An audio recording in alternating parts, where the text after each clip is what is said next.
Hello, everyone. This is Albert McDowell recording, and just trying to mess with the light a little bit. There we go. Okay, here I am again. Now, I did post another video about my garage dojo, but I somehow, for some reason, just deleted it. It was just a minor accident. I mean, they didn't care how many views it got or even how many people actually saw it. Like I said, in my first video, I'm just doing this for fun. And later on, probably promoting it for my new business I'm planning on opening in June. Uh, like I said, it's a garage dojo. So anyone who wants to come in to work out or and bring their kids and learning how to defend themselves or such, I mean, you'll get all my particulars once you see me face to face. All right, so today I want to discuss different styles. So today, styles I want to start with. Well, let me worry about fixing this. Today I want to start with. I'll start with my style first. Now y'all know that I mentioned that it was a bit like what I said about was it started with Chuck Norris. Now it was originally from Korea. Tang Soo Do Karate originally from Korea.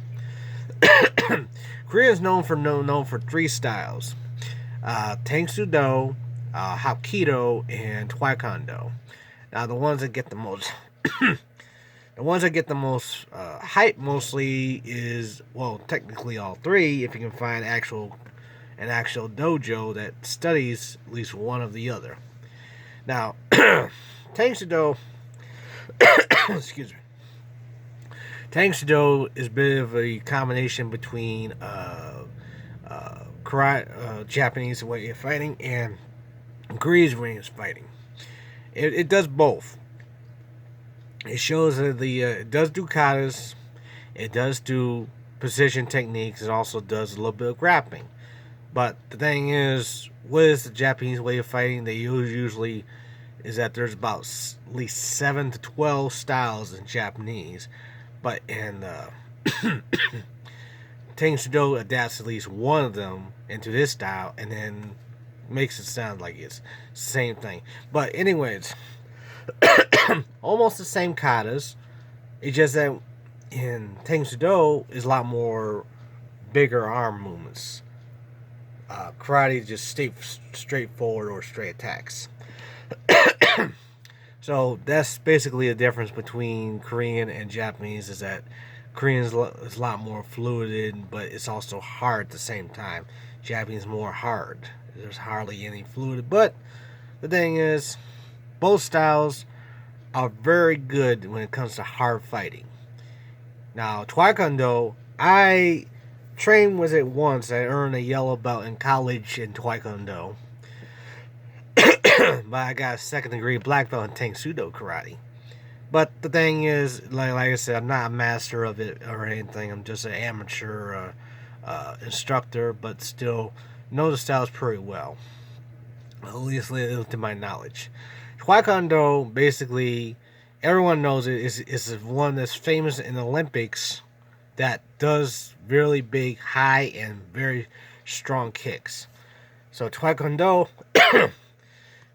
is known for its kicks, while Muay Thai is known for Muay Thai is called the 8-limb style. That's for every single thing that Muay Thai does, and it does it with more intensity because it messes with both hands and feet. Taekwondo is mostly with feet. They do break boards. Now, if you ever, regardless if you're a fan of Joe Rogan's, he mentioned in one of his podcasting that when he was doing Taekwondo, his hands got weak. Well, because you're only mostly working your lower body, which is mostly from your gut all the way down to your legs, and that's the one to get the most workout. So, Taekwondo is known for its kicks. They're powerful kicks. I mean, yeah, they do break boards, but they're very, very, very thin boards, like barely even half an inch. So you can just go right through it with no problem. And so you can just go right through the boards with no problem with one fist and still be able to break it. Now, of course, like Bruce Lee once said, boards don't hit back. Yeah, they really don't. You can't really prove too much. Yeah, sure you can break a piece of wood, but the thing is that's not exactly a fist coming at you. A fist or a kick coming at you at nearly 60 to 90 miles per hour. Excuse me, can't talk at the moment. 90 miles per hour, and then you think you can bust that open? No, because the thing is, it takes a lot more than just a board to actually throw someone down. And especially if they're on a drug or alcohol, you're in a big long fight. So my thing is, since I live a clean life, don't drink and don't smoke, don't do drugs, you tend to get the certain balance on how your life is. So Taekwondo is good for known for his kicks, but not too good for his punches. And the one thing I hate about sparring with Taekwondo artists is that they always put me with someone I'm like about 5'8", and they put me with someone that's 6'5". That's a really big bad advantage. So what you gonna do? I mean, you suck it up, you fight. If you lose, just get out of the ring. I mean, there's always another day. But Taekwondo artists, they were always like over 6 feet tall, so they got a good range. And the best thing is always crouch down and try to get into that range. Where self-defense is always about trying to back away from the danger. When it comes to actual fighting, though, if you really want to get into fighting, you gotta go there towards the danger. Man up, be a hero, go and face that danger. So that's how you fight in Taekwondo. If you're a different style, you should basically hunker down, keep your defense up, and go after Taekwondo. Because they can't really always stay balanced on one foot. Not for long, because as soon as you take that second foot off underneath them, they're down on the ground and they can't fight with their hands too well. But I'm not saying go and try on a style, on a different style. It's not like gang warfare. Don't do that. I'm just saying in competition, the biggest strength is their weakness, and that is to get away from. To get towards them. Don't give them the distance. Close the distance and try to get rid of Taekwondo fighters. So that's Taekwondo. I mean, great style, very great style. Known for his kicks. I mean, if you're training really hard enough, that's what it's meant for. Basically, it's for keeping distance. Okay, Hapkido. Now, I always label Hapkido as like the Korean Aikido. Now, Aikido, of course, everyone knows about Steven Seagal. How it's all about grabs, joint manipulation, and blending, and try to show that your opponent is weaker than you by trying to move out of the way because it drive them off balance. Now, Aikido is basically a Hapkido. It's basically Aikido on steroids, but it's actually done a lot better. If any of you are old enough to know what Billy Jack was, Billy Jack, that was a perfect example. And he used his kicks, but he also used grappling to try to go around there. And they had a real instructor that trained him. I mean, great film, great. And this was in the height of the Vietnam War. Great film. Showed how the Green Beret can actually handle himself. I'm Five Guys now, maybe more. Excuse me. But the thing is that like any martial art, it's only a temporary defense, because if you got more than 5 to 10 guys on you, I mean, you're talking nearly like almost a gang warfare on top of you. What do you think is going to happen? You're probably going to get tired before you run out of bodies. When it comes to the zombie apocalypse, you're going to run out of bullets before you run out of bodies. And if it comes to where you're even try to defend yourself with a pack of wolves, and you only got just a sword, you're only going to probably get one wolf pack, one wolf to try to defend yourself against a wolf pack. So don't think that you think you have an advantage, because it's basically a zoo out in the real world when it comes to any style. I mean, any style. It does not matter in the real world. Hapkido is good. It's good for taking. It's good for taking down uh, attackers by both grappling and from a distance. I mean, we're worried about in the streets. You worry about control, which is controlling your own emotions, whether fight or flight. The power of your techniques gotta be stopping power. It's gotta be strong. It's gotta be able to take it, put your enemy down and put them in their place in self defense. You got no choice if you're cornered too. So you gotta learn to, be brave, man up or woman up, and try to fight back to protect yourself where it comes to more than 5 guys.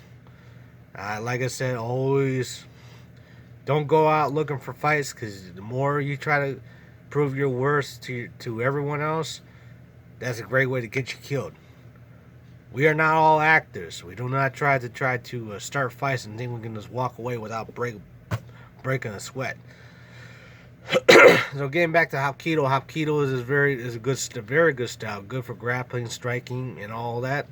I mean, it almost was even tried to put in. Now, these are all my personal opinions. You can always ask any instructor what they are, and they'll probably say, "Yeah, it's a good style. Yeah, we'll teach you how this." But the thing is, they won't tell you about the flaws. Every style has a flaw in it. You just gotta find it. You just gotta find the flaws, just like humans. We're all. Well, the thing is, we might be created equal on the man upstairs, but the thing is, we're not created equal by the way how we live our lives. The same way with the martial arts styles, they're not always created equal. So Hapkido, if you practice any style, you'll get good at it at a certain extent. But if you gotta put it in combat, that is a different story, because it takes time. For like in Sifu from Kung Fu Panda. Now I know it might sound a little bit corny to mention a cartoon about martial arts styles. It was actually Kung Fu. But the idea is this: it takes one to actually develop one's flexibility and endurance and agility, and many more to actually apply it in combat. So therefore, you can be training for years, even decades, and not even learn the entire style yet. Now, that can may actually be a draw or a boredom that you train, say, for 10 years and had never been promoted to a rank yet. That because maybe your master is trying to hold you back for something else. And if you find yourself, the curriculum you like for Brazilian Jiu-Jitsu, for example, is usually 11 years. But a lot of people some people, even professional fighters, had got their black belt within 3 to 4 years. And it takes about 11 years just to get that. It's all about how much you put into it. Sure, you got talent, but the thing is, if you're only doing it by talent alone, you really got no charisma, you got no character, you got no respect to the sport. You only got that illusion of fame and glory, like how Bruce Lee broke it down. I don't think of myself as a star. I mean, star is just someone who's fake and just goes out. A real martial artist is, well, he said something like, I'm paraphrasing a little bit, because I've seen the interview a lot, but I forget how he said it. A real martial artist who respects his style and respects himself, he is the real star. An actor, is just an actor who's just looking for that fame and glory of it. I mean, we all want to be respected and loved what style we're at. But the thing is, unless you actually respect the style, even and have a very thick skin these days, you have to try to perfect that as well, because that's the whole part, is making that style part of you and even part of yourself. Make it your own. And that's kind of the reason why Bruce Lee did what he did. First, he started off training with Ip Man from Hong Kong, came to America, and started working with different other artists. Even in boxing, trained with Chuck Norris and learned how to kick higher. Trained with Dan Asanto, Kempo Karate. And I think it was, who was it? Gene LaBelle. He was a stuntman back in the '60s, and he taught Sean Connery, and was a judo. And well, I think he taught Sean Connery, and also was a judo expert, a wrestler expert. And you can look him up. I mean, he trained with Bruce Lee, and he always credited himself as the excuse me as the grandfather of MMA. The thing is, if Bruce Lee was the godfather, that makes him the grandfather, and he's still alive today and still doing his thing in the martial art business. So all respects to him, all respects to Daniel Santo, all respect to Chuck Norris, and rest in peace, Bob Wall. He just passed away recently. I mean, he was a great martial artist, and any martial artists are really that humble in their art form, whether it's traditional or MMA.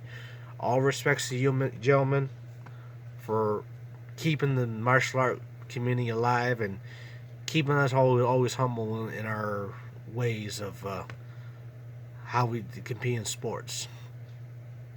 So always keep the fights, or even keep the martial arts legit as well, and you always will flourish. So moving on to different styles. MMA, of course, everyone said that Bruce Lee founded MMA, but what people don't understand is that the crowd pleasing MMA has been done for centuries. They always forget about one style, the Pancratian Greek style. Now, if any of you guys actually have seen Spartacus, Blood and Sand, the actual very dirty, very gritty, erotic or explicit Spartacus series on Stars, you understand that's back then it was called Pancration. Gladiators trained and they fought the same way, just like it. Or even the movie 300.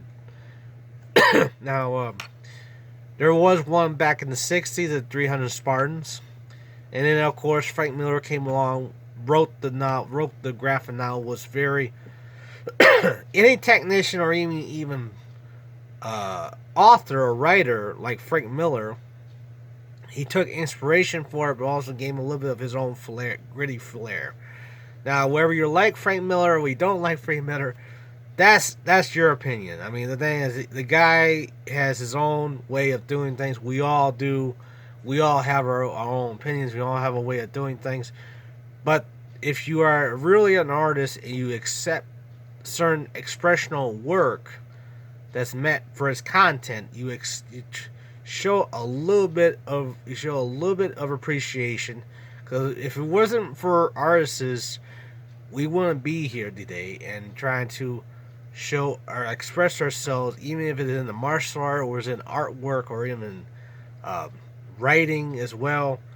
We'd still express that we got different styles, and that's the whole idea about me expressing styles, not just martial arts styles, but all kinds of styles. We are compassionate about our work, and we want to make sure that it's done right with good quality. I mean, at least with me, I want good quality happen to my students, and also perceive it and look at it as a positive way of saying, you know what, a lot of people really have different styles of how they do things. So as long as my students get something that's out for it, that's what matters. Okay, moving back to Pancration. Pancration was a style that was done back in the BC times, and it was also done by like I said, 300 Spartans. They trained night and day. Very, very violent training. You talk about people getting hurt in the octagon, blood and sweat and headbutting and stuff. That training happened thousands of years ago, way before when Christ was born. So it ain't nothing new with the crowd pleasing. It ain't nothing new. Having gladiators going in the arena in Rome was nothing new. It was just everyday entertainment. I mean, what are you going to do back then? We didn't have no cell phones. We had scholars, but they even had their own ways of writing things, kind of like how we write things day to day in media and social media. So it was just a different time when it came to different styles. And with Pancratian was like one of the early styles that actually happened. I mean, China had its style at the time. If you can follow the history between between Greece and China, you probably can find different cultures and how they where they came from and how they perfected their style. Now, now the thing is, for my personal evolution or redemption in the MMA, originally I didn't like the idea because it was like the popular thing. My sensei once said there's always a style in different decade. So if you look at it, go way back. Of course, they've been taught in America back in the 1900s different martial arts styles, but when it came, like say from I want to say from the 1930s all the way up to the 1950s, you had Japanese style like karate, judo, jiu-jitsu. Why? Because that was what they were basically facing with, was mostly Japanese. Now I know the Korean War only lasted for 3 years, from 1950 to 1953. So there wasn't much like Korean works in there. That style that was actually put in, it mostly was Japanese because they fought Jap. They fought the Germans and they fought the Japanese in World War II. So therefore, the Japanese, they learned how to do judo and jiu-jitsu. The original jiu-jitsu, the Japanese, standing up to jiu-jitsu, not the Brazilian jiu-jitsu. Even though that the Gracie family at that time were trying to perfect their own style during the 1940s. So, you had karate in the 60s before Bruce Lee demonstrated his Jeet Kune Do style, well, his Wing Chun style before he hurt his back and then perfected into Jeet Kune Do. So then once he came out in the 70s, his movie, I mean, God bless Bruce Lee for making himself an action star. All respects to his family, to Linda and Shannon Lee. As soon as he came out, that's when in the 70s you had Kung Fu. So we went from Judo, Jiu-Jitsu to Karate to Kung Fu within a 30-year period. And then we had the 80s. You had I think it was supposedly Chuck Norris mostly put out in 1980. It was the first ninja movie, The Octagon, the first ninja movie. And so therefore you have every single movie, even the Teenage Mutant Ninja Turtles 1987, everything was all ninja. American Ninja this, American Ninja that, this ninja, that ninja, blah, blah, blah, blah. It was ninja franchising all over the place in 1980. There was even a new ninja school on almost every single block. Just like in 1970, they had Kung Fu school on every single block, even all the way from Detroit all the way to Compton to California. So it was just one of those things that what's the new flavor today. Now, from 1993 to the present, what's going on right now? We got mixed martial arts. So so therefore, one more year and you got 30 years of mixed martial arts in 2023. So ain't that a very achievement in the martial art community? So you could actually say that, let's say, if the movies have actually involved, so has the martial arts as well, and they are still an art form. You know that Meryl Streep saying that all you're gonna learn is just the mixed martial arts. I mean, Hollywood is Hollywood. What are you gonna do? So, getting back to the different styles. One more style and then I'll call it a day with the video. One style that is actually necessary is Krav Maga. Now, a lot of people, of course, in America is a watered down Krav Maga because it's only meant for self-defense. Now, all the certain martial arts would say that Krav Maga is not a self-defense style, which isn't, is a military combat style, about running towards the danger. So if you run towards the danger, it's very easy you can get killed. But that's what soldiers do. They run towards the danger. Even in the military, they get. I researched. They had line defense, and I'll get into that later. Cause I remember I read it just yesterday, but I can't remember what else what it was called. Cause it's an acronym for uh, not exactly sure what it was. If you know what it is, I mean, go ahead and comment about it.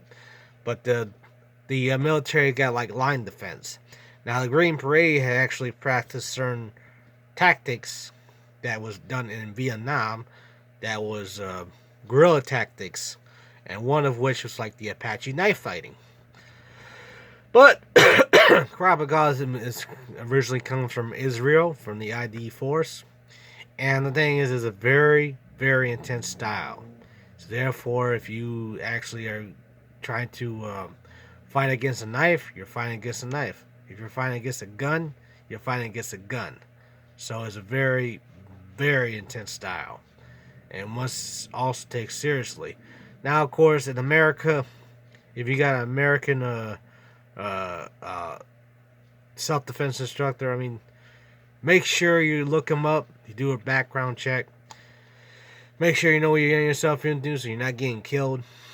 So always, always do your research. And if you're a parent, of course, always be with your children. It's not a daycare center. It's a martial art club. It's a martial arts school. It's not something you take your kids and drop them off. That is your responsibility to make sure, as a parent, you supervise your children to make sure they get what they are learning. Otherwise, take your money somewhere else. So, that's all I got for today. So, I'll see you next time.